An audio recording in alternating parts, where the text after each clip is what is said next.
Hey everybody, Economic Ninja here. I hope you are doing great. I want to say good morning, good afternoon, good night. I don't know where this video is going to be when it finds you or what time of the day it's going to be, but today it's the morning day. It's beautiful here in California, gorgeous morning. I got a story, I'm going to link it below. It's about the Colorado River.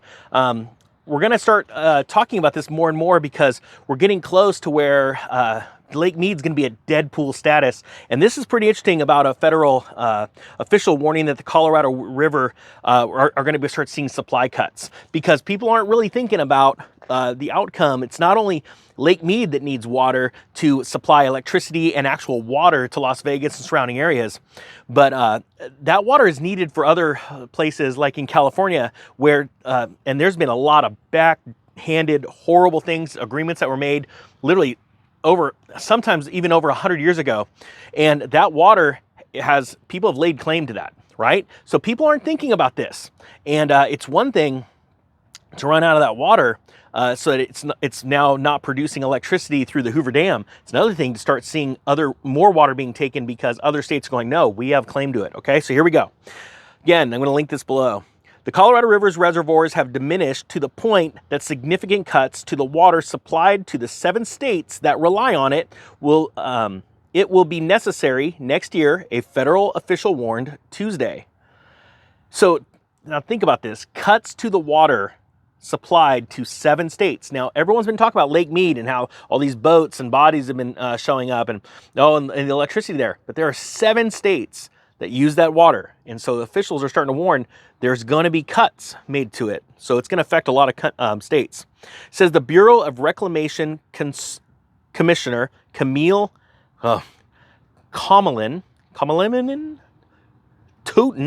man, that's a lot of names, told the Senate Energy and Natural Resources Committee maintaining critical levels at the largest reservoirs in the United States, Lake Mead and Lake Powell, will require large reduction in water deliveries.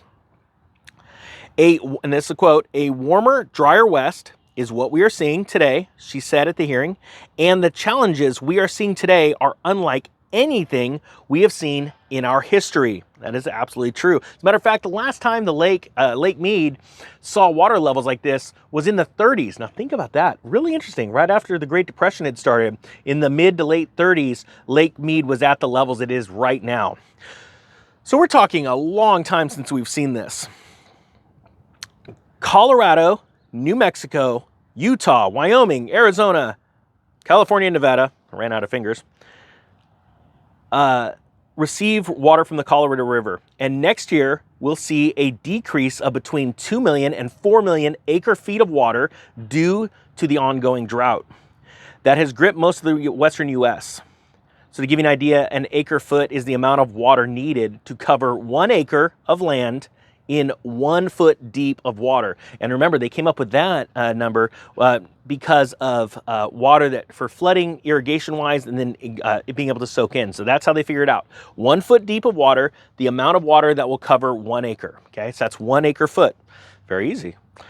See, hopefully, if somebody learned something right now, let me know in the comment section.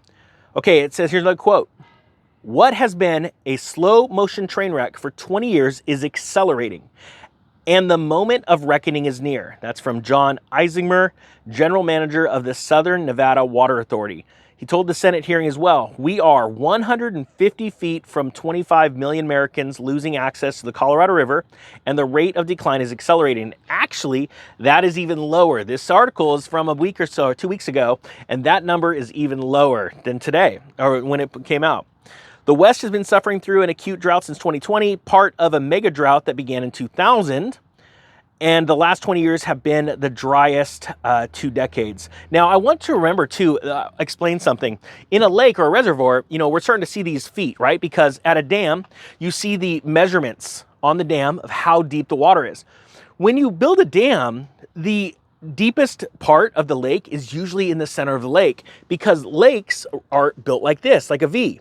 Because what happens is, as a lake gets fuller and fuller, the mountain range and the area, the body of land that is encompassing around the lake, holding the water in, except for where the reservoir is, right? You have your reservoir, and then you have your water inlet, your river.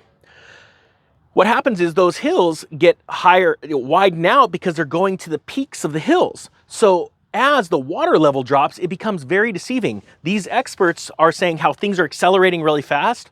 Well, actually, the very easy explanation for that is, yes, we've been in a big drought, mega drought since 2020, but it's accelerating in the last couple of years because all they're seeing is the evidence of the drought, and that is the reservoir dropping drastically. And it's not that we see any more usage really in the last 20 years or any more evaporation. What we see is same amount of rains. There's really nothing that's changed over the last 20 years. We're still getting about the same amount of rainfalls. We're just in the last 20 years, much less rainfall than in, let's say, the previous 50, right?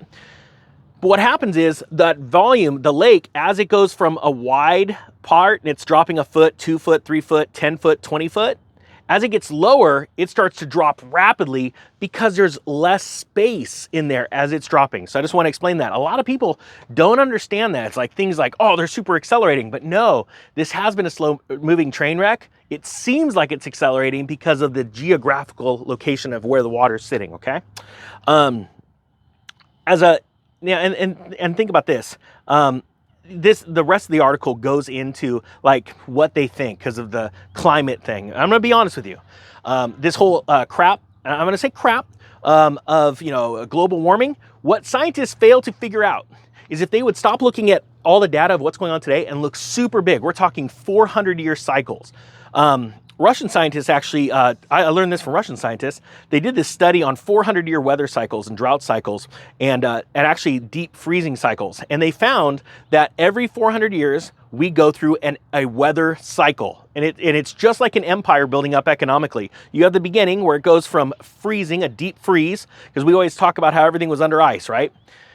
It's actually crazy. And then you go through the cycle where you have this top, and then that top is your global warming. So you go from maximum cold, and just so you know, a deep freeze or a freezing cycle is determined. It's about like normal temperatures, average temperatures around the world being 14 degrees lower than what they are now. All right. And so what happens is what you're starting to peak, your crescendo, that's your global warming. Oh my gosh, it's because of carbon. No, it's not. And then it starts to fall off and goes back into a deep freeze cycle, right? And then it starts again, right? Again, going with there's nothing new under the sun. The planets and the stars are in the sky for a specific reason. It's because they're a calendar. They actually tell you all kinds of really cool stuff. And so you have all these scientists screaming, oh, global warming. I'm going to go to Davos in my private jet, when I could have actually flown economy with everybody else. It's like commuting in the commuter lane, guys, for you rich people. I get it. You don't want to do that, but you want to whine and complain. Why? Because you just want to tax the crap out of everybody else. All the peons, us. Well, guess what? Totally going off on tangent, but it means something. Economic Ninja's here to say, we ain't putting up with it anymore. Ninja Nation's a group of people, and it's getting stronger and stronger. Millions of people worldwide that are going to be prepared, not scared. And we're the ones that are going to repo the jets. All right, guys, that being said, I hope you got something out of this. Keep an eye on these drastically falling water levels. They are going to get worse. I'm not going to be joking. I would not be surprised in the next year if you see us, Lake Powell, hit that crucial Deadpool zone and no electricity is coming out of the Hoover Dam, which means technically it would be worthless because it would be not doing the job it was intended to do. All right, guys, that being said, the Economic Ninja is out.